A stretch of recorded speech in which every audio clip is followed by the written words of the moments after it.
Mark Zuckerberg, fondateur de Facebook, voudrait faire de son entreprise une entreprise métavers. C'est de moins ce qu'il a affirmé après la publication des résultats trimestriels de Facebook, en imaginant les prochains objectifs pour le réseau social le plus utilisé au monde. À quoi fait-il référence? Qu'est-ce qu'un métavers? Découvrons ensemble ce que veut dire métavers et ce qu'elle révèle de notre société hyper connectée. En 1992 sortait le roman Snow Crash écrit par Neal Stephenson. Cet auteur imaginait un monde virtuel fictif qui s'appelait le métavers. Cela fait donc 29 ans que ce terme existe, il n'est donc pas nouveau. Un métavers, ou metaverse en anglais, désigne un univers virtuel. Il est créé par un programme informatique et permet d'héberger une communauté d'utilisateurs présents sous forme d'avatar. Dans cet univers virtuel, il est possible de s'y déplacer librement, d'interagir avec d'autres avatars et en plus de ça, d'entreprendre des actions économiques ou financières. En bref, nous sommes vraiment dans un nouvel univers. En revanche, s'il est possible d'y effectuer les actions concrètes de la vie réelle, le degré de proximité de ces univers avec notre réalité n'est pas toujours le même. Selon Wikipédia, ce cyberespace peut simuler le monde réel ou non, il peut reproduire les lois physiques du monde réel telles que la gravité, le temps, le climat ou la géographie, ou au contraire, s'affranchir de ses limitations physiques. Les lois humaines peuvent également y être reproduites. Cela ne vous rappelle-t-il pas quelque chose? Mais revenons un petit peu en arrière. Le terme de métavers inventé dans les années 90 appartient au sous-genre de la science-fiction qu'on appelle le cyberpunk. Si cela ne vous dit rien, voici quelques exemples d'œuvres connues qui pourraient vous faire comprendre ce que c'est. Akira, Ghost in the Shell, Total Recall, Robocop, Blade Runner, Cyberpunk 2077 ou encore Trinity. On pourrait simplement résumer le genre cyberpunk à une société qui aurait basé son écosystème social et son développement industriel autour de l'informatique. Mais cette définition peut manquer peut-être un petit peu de nuance. La meilleure définition est selon moi celle que l'on trouve dans la vidéo de Alt236, qui est d'ailleurs mon youtubeur préféré. Dans sa vidéo Mythologics 9 Bioshock, il résume le cyberpunk ainsi. Imaginaire rempli de mégacorporations exerçant une cybersécurité totalitaire, de hackers rebelles, d'androïdes et d'hologrammes publicitaires dans des villes asphyxiées de néon. Le genre cyberpunk a inspiré de nombreuses œuvres, notamment beaucoup de jeux vidéo. Et oui, sans déjà le savoir, nous utilisons déjà beaucoup des métavers.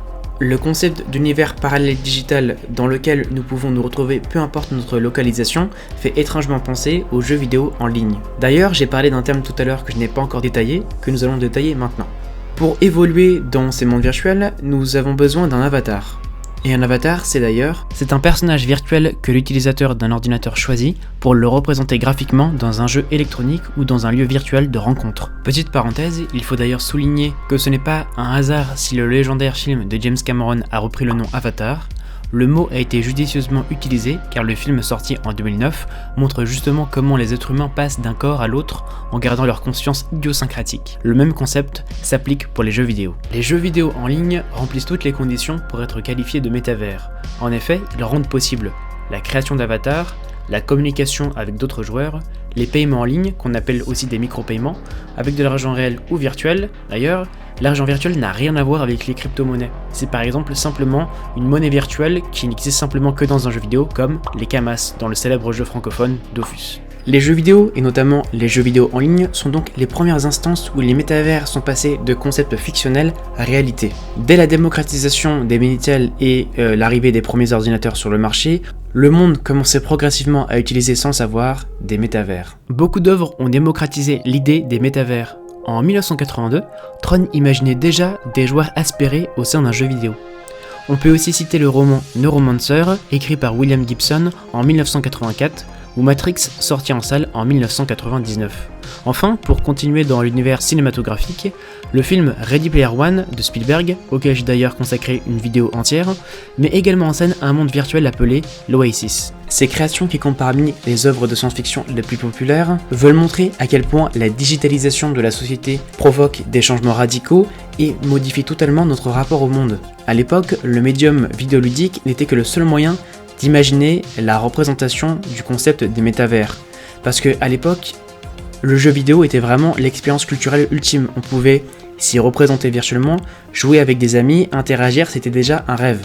Mais aujourd'hui, avec la technologie que nous avons, on peut déjà comprendre et imaginer un petit peu ce que seront les métavers et comment ils seront utilisés dans le futur.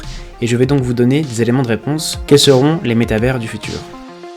Le développement de nouvelles technologies a rendu possible l'introduction d'accessoires qui aident à créer une expérience plus crédible en mêlant réel et virtuel. Depuis quelques années, la réalité augmentée et la réalité virtuelle parachèvent cette immersion. Aujourd'hui, ces avancées technologiques nous permettent vraiment quasiment de vivre le jeu vidéo. Cette idée n'est pas nouvelle, mais il y a vraiment un élément qui nous a fait passer à une nouvelle ère où cette fois on peut vraiment voir l'évolution des métavers dans notre société. Le concert de Travis Scott en direct sur le jeu Fortnite.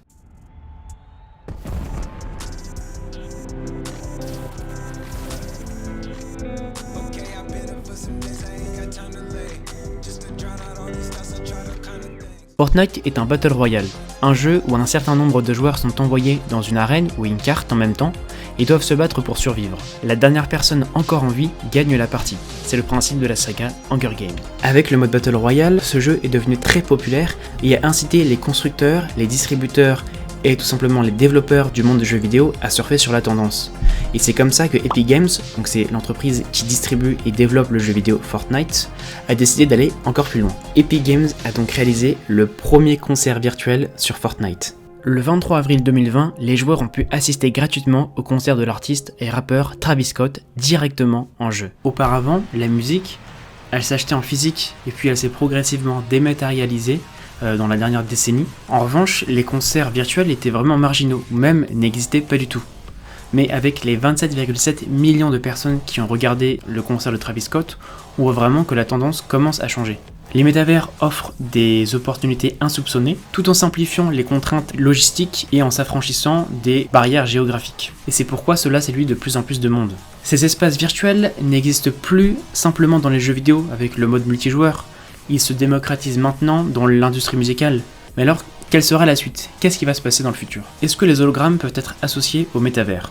Si on combine la technologie du direct et l'holographie, on peut réussir à supprimer les barrières géographiques et physiques afin de se dédoubler, à l'instar de Jean-Luc Mélenchon qui l'a fait en 2017 pour justement un petit peu innover durant sa candidature à la présidentielle de 2017. Ces deux technologies permettent de faire un pont entre deux réalités, entre deux dimensions, et ce qui rejoint en fait quelque part l'idée des métavers.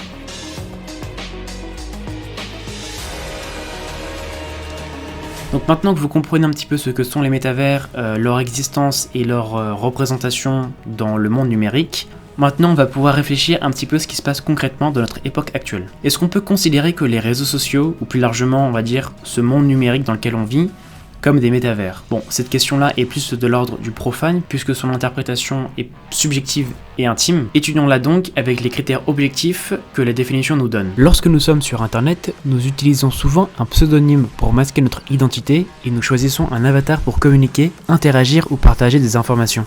Nous avons le choix de payer en ligne et tout cela est géré par des programmes informatiques. Dans ce cas de figure, nous possédons un avatar, la plateforme est gérée aussi par des algorithmes et nous pouvons nous y mouvoir comme bon nous semble. Dans les configurations actuelles, il semblerait donc que le numérique soit un métavers puisqu'il remplit tous les critères d'appartenance à cette catégorie. Cependant, si on en prend l'un des critères d'appartenance au métavers, et qu'on parle des avatars, chacun peut avoir une conception différente. Par exemple, un avatar peut être simplement représenté en 3D et peut se mouvoir comme dans la réalité, ou bien on peut considérer qu'un avatar, c'est simplement une représentation graphique ou virtuelle de soi-même, mais non forcément en 3D.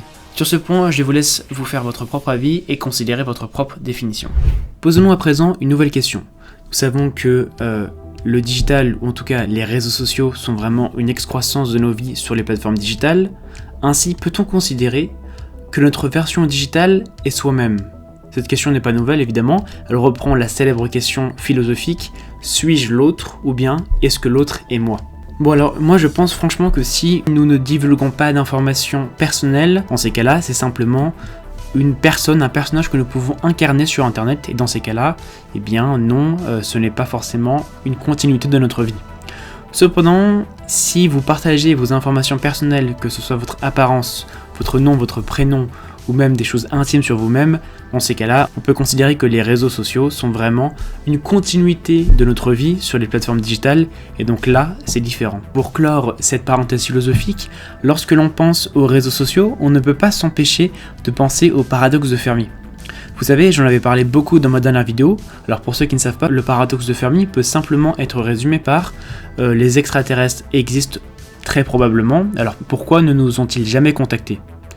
Eh bien, il y a une des réponses qui explique très bien pourquoi, à cause du digital justement, les extraterrestres ne nous ont jamais contactés. En fait, ce serait parce que ils se seraient vraiment enfermés, enfin, se seraient trop enfermés dans des univers artificiels, tellement parfaits, tellement beaux, si vous voulez, qu'en sortir, ça n'aurait aucun sens, ça serait peu intéressant ou inutile pour eux. Voilà. Et ouais, c'est ça, vide de sens en fait, ça n'aurait aucun intérêt parce que la réalité est moins bonne que ce dans quoi ils vivent à présent. Et donc ça, si vous voulez, ça reprend le concept de métavers.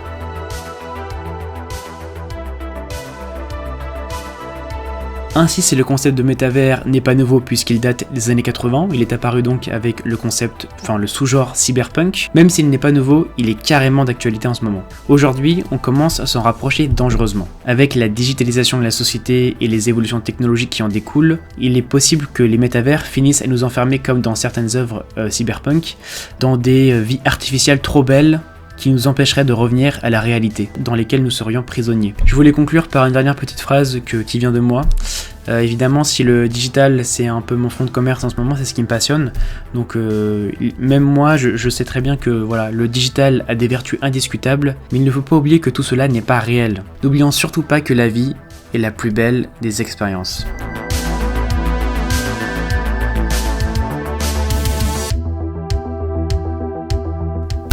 Comme vous venez de le voir, cette vidéo a été inspirée par le livre que mon père m'avait offert il y a plus de 10 années, comme quoi tout ce qu'on nous offre, c'est peut-être des potentiels de création. Donc s'il vous plaît, ne jetez pas tout ce qui est vieux, gardez-les, ces vestiges du passé sont vraiment très précieux. Donc voilà, c'était mon petit message. Je pense qu'il y a vraiment des pépites à trouver dans vos caves, dans vos greniers, des choses vraiment un peu mystiques aussi. Il y a une certaine... Oui, ce que je voulais dire, c'est qu'il y a un côté très mystique quand on regarde et qu'on retrouve des vieux objets, des vieux livres, des vieux carnets de brouillon, je ne sais pas. Je vous invite à conserver tout ça, même si ça prend de la place. Il y a vraiment des pépites dans ce qu'on nous offre et qu'on laisse traîner. Voilà. Merci beaucoup, c'était Alexandre, et à très vite.